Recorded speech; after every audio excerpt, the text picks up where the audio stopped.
दिलीप तात्यांच्या वाढदिवस आणि चरित्र ग्रंथाचा प्रकाशन सोहळा यासाठी उपस्थित असणारे व्यासपीठावरील सर्वच दिग्गज, मी कुणाचं नाव घेत नाही कारण मागं बघितलं तर सगळे कुणाचं तरी नाव राहील आणि पुढं बघितलं तरी नाव राहील. त्यामुळं दिलीप तात्यांच्यावर प्रेम करणारे सगळेच महाराष्ट्रातनं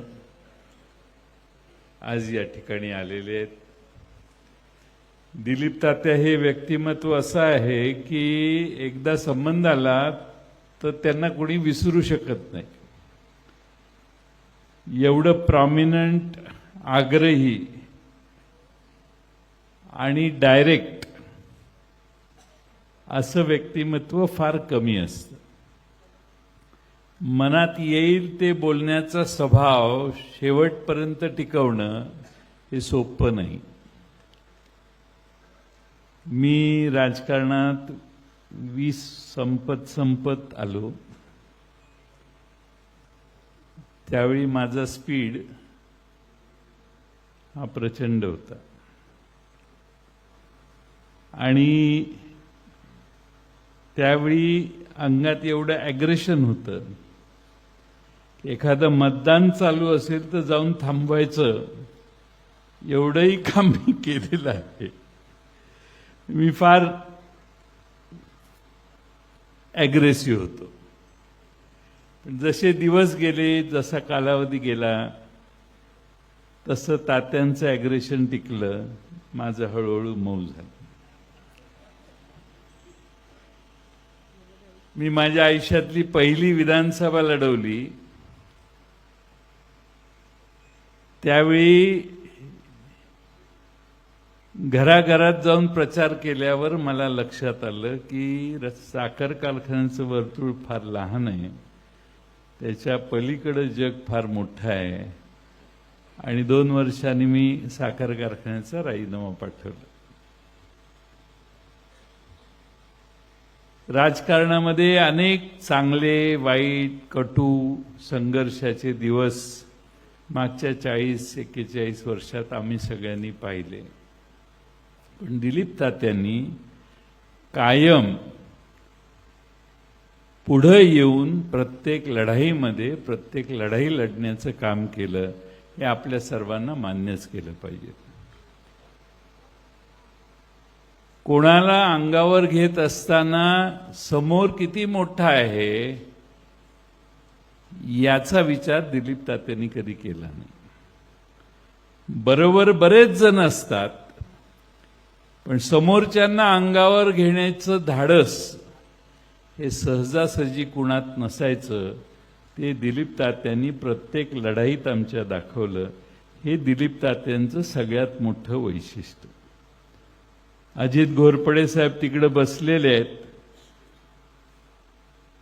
विश्वासराव दाजी निवडणुकीला उभे होते. त्या प्रचाराला अजित घोरपडे साहेब, दिलीप तात्या आणि आमचे आणखीन एक दुसरे नेते हे सगळे आले. गावानं अंगावर दगडफेक केली, घरावर दगडफेक केली, घर बंद करून बसावं लागलं. पण त्यातनं अजितराव घोरपडेंनी यांना आणि दुसऱ्या नेत्यांना बाहेर काढायचं काम केलं. असे अनेक प्रसंग आहेत ज्यामध्ये दिलीप तात्यांनी संघर्षात स्वर्गीय राजाराम बापूंची साथ कधी सोडली नाही. आणि असे अनेक प्रसंग आहेत की माझ्या आयुष्याच्या राजकारणाच्या सुरुवातीला संघर्षाचा काळ होता. त्यावेळी दिलीप तात्यांनी फार अग्रेसिव्ह भूमिका मांडली. राजकारणात कोल्हे साहेब मी स्वतःहून आलेलो नाही. हे सगळे जुनी लोक आमच्या आईंकडे गेले. दोघातला एक बोलवा म्हटले. माझ्या थोरल्या भावांनाच यांचं निमंत्रण होतं, मला नव्हतं निमंत्रण. थोरले भाऊ रोजीरोटी कमवणार आहेत आणि मी मोकळा आहे, म्हणून माझी आई म्हटली जा 2-3 महिने राहा आणि ये परत. म्हणून मी एक बॅग घेऊन आलो आणि मी सारखं सगळ्यांना म्हणायचो मी एक बॅग घेऊन आलो, मी कधीही जाईन. आठवतं का? पण त्या सगळ्या काळात दिलीप तात्या हे सगळ्यांशी भांडायला सगळ्यांच्या पुढे असायचे. आणि त्यामुळे माझ्या राजकारणाची सुरुवात पावी जगताप, पांडुरंग विठोबा जगताप हे आमचे मार्गदर्शक. एकदा मी सकाळी हायवेनं तिकडनं मुंबईहून आलो, सगळ्या भिंती रंगवलेल्या होत्या. उद्याचा सूर्य जयंत पाटील. मी 21 वर्षाचा हो. यांना फोन केला, म्हटलं काय घरी गेल्यावर इथं, त्यावेळी मोबाईल नसायचे. नाही म्हटले आम्हीच रंगवले, तुम्हीच आमची उद्याची स्वप्न बघायची व्यवस्था आहे, त्यामुळे तुम्हीच, तुमच्यासाठीच आणि आता तुम्हीच पुढे आलं पाहिजे. छोटे छोटे प्रसंग आणि अनुभव आणि आठवणी एवढ्या आहेत की मी ज्यावेळी पुस्तक लिहीन ते ह्याच्यापेक्षा माझं पुस्तक चांगलं असेल.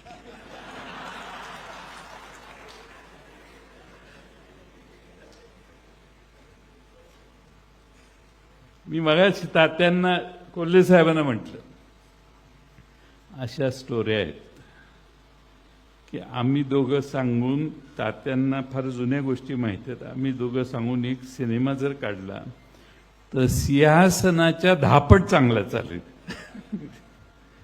फक्त ते दाखवण्याची प्रोड्युसरला आणि दिग्दर्शकाला तयारी पाहिजे. ते परत मागचा पाय घेता कामा नये. अलीकडचं जग तुम्हाला माहिती आहे. पण तात्या ॲग्रेसिव्ह राहिले, मी हळूहळू नरम झालो. की मला हे लक्षात आलं की सगळ्यांना घेऊन राजकारण करणं हे दीर्घ पल्ल्याचं राजकारण होऊ शकतं. लढाई एखादी मोठी होऊ शकते, पण कायम प्रत्येक लढाई करायची असेल आणि जिंकायचं असेल तर सर्वांची मनं जिंकणं हे आपल्या सर्वांचं कर्तव्य आहे. आणि म्हणून जाणीवपूर्वक मी बेरजेच्या राजकारणाच्या मार्गाला लागलो. नाही तर लढाई तर मी 100% केली असती. मी वयाच्या 20व्या वर्षी आलेलो आहे, ज्यावेळी दिलीप तात्यांचं वय मला वाटतं 35 असेल. आणि हा सगळा प्रवास करत असताना असे अनेक प्रसंग आले की ज्यामध्ये अनेकांनी माझी साथ दिली. ते भाषणात म्हटले, ते म्हणतील की ही ऑल्सो रॅन, असं मगाशी म्हटले. यस, दिलीप तात्या सर्वात पुढे होते, पण राजाराम बापूंचा मुलगा पुढे जावा म्हणून अनेकांनी या तालुक्यात त्याग केला.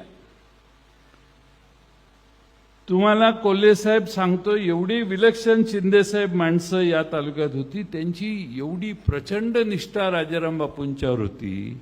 इथं बसलेले रघुनाथ पाटील आहेत, तेही राजाराम बापूंचेच. प्रचंड प्रचंड म्हणजे बापू कार्यकर्त्याला कसे जपायचे हे या सगळ्यांनी अनुभवलेलं आहे. पण ह्या सगळ्यांनी राजाराम बापूंच्या नंतर त्यांचा मुलगा आलाय म्हणून माघार घेतली, मागे राहिले, थांबले. ठीक आहे, जयंत पाटलांनी चूक केली, राहू दे, आपण थांबलो. असे अनेक आहेत की ज्यांचं मन मी कदाचित नाराज केलं असेल, पण तरीही बापूंच्या वरच्या, माझ्यावरच्या नाही मी म्हणत, बापूंच्या वरच्या निष्ठेने ही माणसं एकत्रित राहिली. ही राजाराम बापूंची पुण्याई, म्हणून त्याला आम्ही म्हणतो ही पुण्याई. एवढ्या सहजासहजी या स्तरापर्यंत माणूस गेला. मला या तालुक्यात जेव्हा जेव्हा माझी निवडणूक असली, न सांगता माणसं कामाला लागतात. मागच्या विधानसभेला 3 सभा घेतल्या, वाळव्यात, आष्ट्यात आणि इस्लामपुरात. त्याच्यावर मी निवडून आलोय. एकच दिवस तालुक्यात आलो मी. पण ह्या तालुक्याने, ह्या भागाने सतत आम्हा सगळ्यांना ताकद दिली त्यात मी एकटा नाही आहे, मी काय फार चांगलं काम केलंय म्हणून नाही, तर ह्या सगळ्यांचा त्याग इथं बसलेल्या आणि आज स्वर्गवासी झालेल्या अनेकांनी त्याग केला, सहनशीलता दाखवली, माझ्यासाठी त्यांनी माघार घेतली. आज दिलीप तात्या यांचा वाढदिवस आहे, पण त्यांच्यासारखे असे बापूंच्यावर निष्ठा ठेवणारे अनेक होते, पण दिलीप तात्यांचं वैशिष्ट्य हे की सगळ्यात पुढे तलवार घेऊन जाणारे कोण, तर दिलीप तात्या. आणि मग दिलीप तात्या लढतायत, लढू दे, आपण काय बोलायची गरज नाही, अशी अनेकांची भावना असायची. त्यामुळं आमच्या सगळ्यांच्या कार्यकर्त्यांच्या सहकाऱ्यांच्यात दिलीप तात्या हे नेहमीच माझ्या राजकारणासाठी लढले, पुढे आले, संघर्ष केला. बऱ्याच वेळेला अनेक असे एक प्रसंग आहेत. बापू जनता पक्षात होते आधी,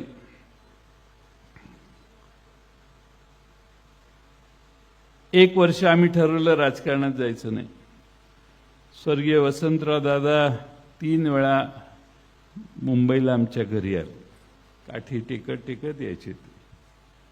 संपतराव नाना जिल्हा अध्यक्ष असायचे, ते यायचे आणि ते सांगायचे की तुम्ही काँग्रेसमध्ये आलं पाहिजे.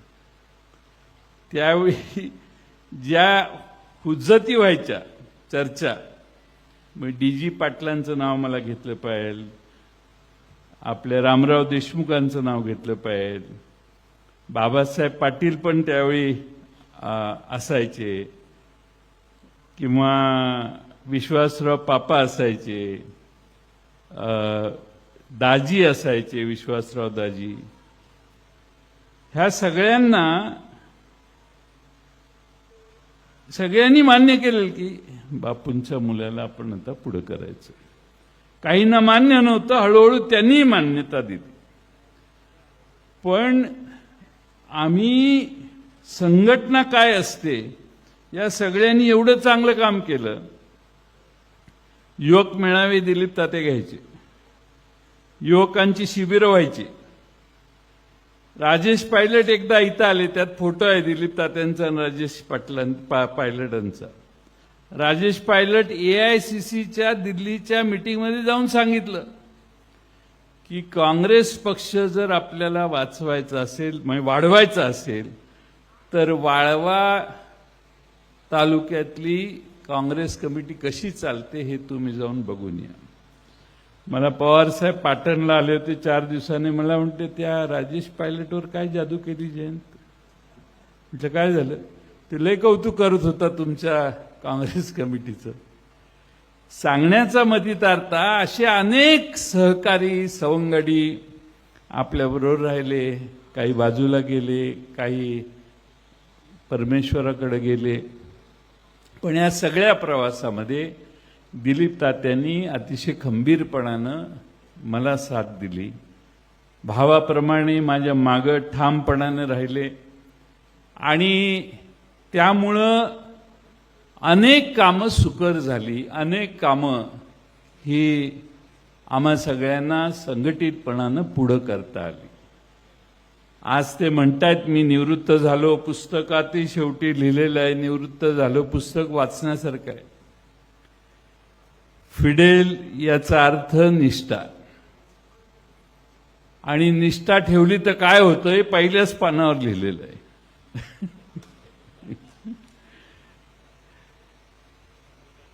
पण तात्या बदलत गेलं ना तर त्या माणसाची व्हॅल्यू देखील तेवढीच खाली जाते.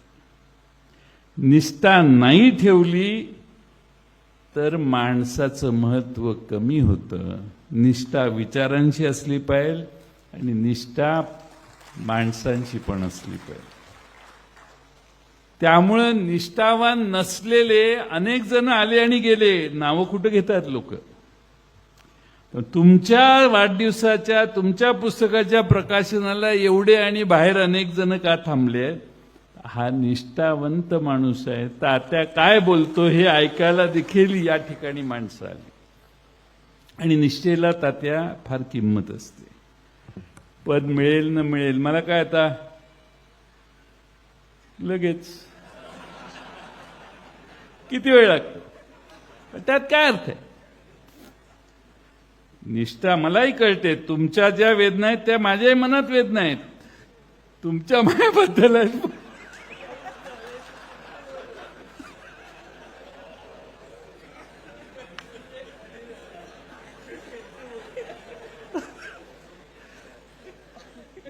पण गत सोडायची नसते, पतंगराव कदमांनी मला सांगितलं. पतंगराव कदम काय म्हणायचे, जयंत गत सोडू नकोस. का? दुसरीकडे सगळं नवीन आहे. इथं आपण जगलेलो आहे ते जीवन आपल्याला माहिती आहे, आपण ज्यांच्या बरोबर आहोत ती माणसं आपल्याला माहिती आहे, ती घरातली आहेत. आपल्यावर नाराज होत, काही होत, शिव्या देत, माग शिव्या देत असतील 100 जण, आपल्यासमोर आल्यावरती आपल्या बरोबर असतात. याला कायम महत्त्व राजकारणात द्यायचं असतं. मित्रांनो, राजकारणी फार बदललेलं आहे.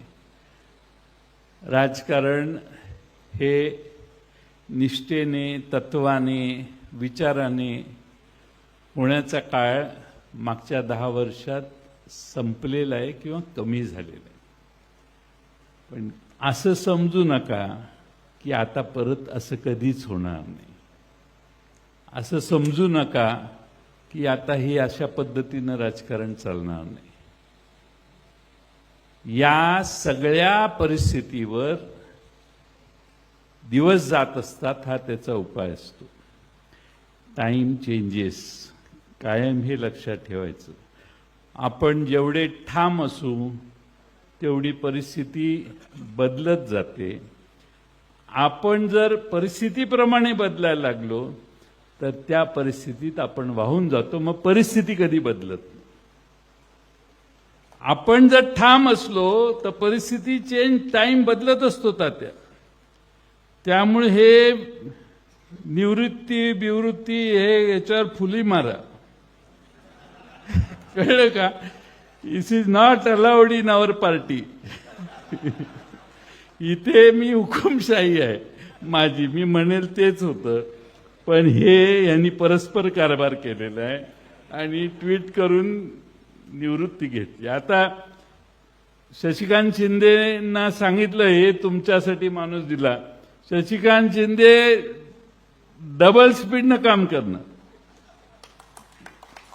त्यामुळं निष्ठा ह्याला फार महत्व आहे. निष्ठेला जी व्हॅल्यू आहे तात्या ती दुसऱ्या कुणालाही नाही.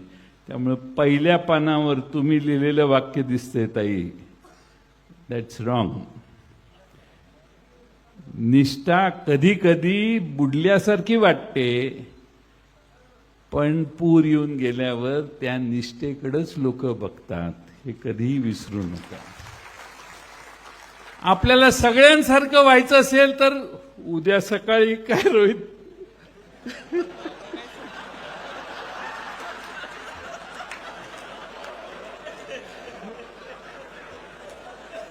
आम्ही 10 आमदार आहे, 8 खासदार आहेत, पण अरे काय सबस्टन्स आहे की नाही तुमच्यात? आणि दुसरा प्रॉब्लेम तुम्हाला आमचा सगळ्यांचा कोल्हे साहेब सांगतो, हा जो कृष्णा काठ आहे ना, हा लय वेगळा आहे.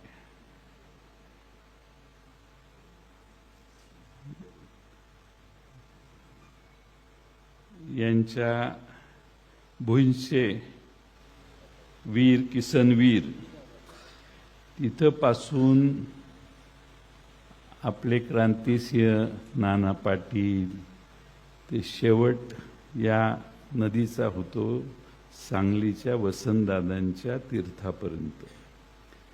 ही सगळी दिग्गज माणसं, मी अनेकांची नावं घेईन पण टाइम कमी आहे. ही दिग्गज माणसं या कृष्णेच्या काठावर तयार झाली. या कृष्णेच्या लोकांना संघर्ष करण्याचं बाळकडू ह्या कृष्णेनंच शिकवलं. यशवंतराव चव्हाणी देवराष्ट्रातनं खाली कृष्णेला येऊन डोहात उडी मारायचे. त्यांनी देशाचं नेतृत्व केलं. वसंतराव दादांचं तर मी तुम्हाला सांगायची आवश्यकता नाही. आणि म्हणून कृष्णेच्या काठची आम्ही सगळी माणसं ही कदाचित महाराष्ट्रात इतरांपेक्षा वेगळी आहोत. आणि त्यामुळं आमच्या मनात काय आहे ते सहजासहजी कळत नाही असं लोक म्हणतात. आमच्या मनात काय आहे हे लोकांना ह्या कृष्णाकाठच्या चांगलं माहिती आहे, कारण ही त्याच कृष्णाकाठची लोक आहे. आणि म्हणून दिलीप तात्यांच्या सारखा आजही युवा असणारा, आता वय काउंट करायची गरज नाही, रोहितने 27व्या वर्षाच्या शुभेच्छा आमच्या तात्यांना दिल्या. त्यामुळे तात्या, मी असे अनेक लोक बघितलेत, रिटायर झालं की रिटायर नाही व्हायचं, माइंडमध्ये रिटायरमेंट कधी येता कामा नये. आता काय राहिलं, जयंत पाटील आपल्याशी बोलतच नाही, जयंत पाटील हे करत नाही, पोरं आता नगरसेवक झाली, कुठे गेली नाही, नगरसेवक झाली आता, ते असं काही नाही. मुलांच्याकडे सोपवा तुम्ही, आमचं काय तक्रार नाही संग्राम बरोबर आणि क्रांतीप्रसादवर, पण तुमची रिटायरमेंट नॉट अलाउड. सगळ्यांनी हात वर करा बघू, बघा. त्यामुळं शेवटचं पान कॅन्सल. तुमची आम्हा सगळ्यांना गरज आहे. तुमच्या बरोबर अनुराधा वहिनींची देखील प्रचंड अशी तुम्हाला साथ होती. आणि मी बऱ्याच वेळेला म्हणायचो, तात्यांपेक्षा वहिनी फार हुशार आहेत. आणि वहिनींच्यात जे होतं त्या न बोलता तात्यांना साथ देत राहिल्या, पण त्यांच्यातही प्रचंड प्रतिभा होती, त्यांच्यातही विचार होते. विचारी स्त्री म्हणून आम्ही सगळे त्यांच्याकडे बघायचो. तात्यांची आई तर काय मला मुलाप्रमाणेच वागवायच्या. माझ्यावर प्रचंड, बापूंचा मुलगा म्हटल्यावर वाळव्याच्या त्यांच्या वाड्यात एवढी लगबग असायची त्यांची, हे दिलं का ते दिलं का. त्या आईंनाही आम्ही विसरू शकत नाही, गुरुजींनाही विसरू शकत नाही. आणि म्हणून आपली परंपरा कृष्णेच्या काठची लढायची आहे. आणि त्यामुळं लढत असताना तह केला तर समजू शकतो, पण तो तह परतच्या लढाईसाठी आहे हे कधी विसरू नका. आणि त्यामुळं आज तात्यांच्या नेतृत्वाखाली आम्ही अनेक वर्ष काढली. खरं तेच आमच्या पार्टीत पुढे होते आणि नेतृत्व होतं. बाकीच्या सगळ्यांनी वेगळ्या ठिकाणी पदाचं काम केलं. आम्ही तात्यांना काही, कोल्हेसाहेब फार काही देऊ शकलो नाही. जिल्हा मध्यवर्ती बँकेचे अध्यक्ष म्हणून काम केलं. राज्यात त्या संस्था त्या फेडरेशन होत्या. पण तात्यांनी जिल्हा मध्यवर्ती बँकेत अशीच हे परखडपणानं काम केलं. आमच्या तालुक्याला तात्या बँकेचे चेअरमन झाल्यावर, तालुक्यालाच नाही जिल्ह्यातही, अगदी विलासराव जगतापांचं जरी काम असेल तरी ते तात्या पार्टी म्हणून करणारच. आणि त्यामुळं तात्यांनी जिल्हा मध्यवर्ती बँकेत अतिशय प्रभावीपणानं काम केलं.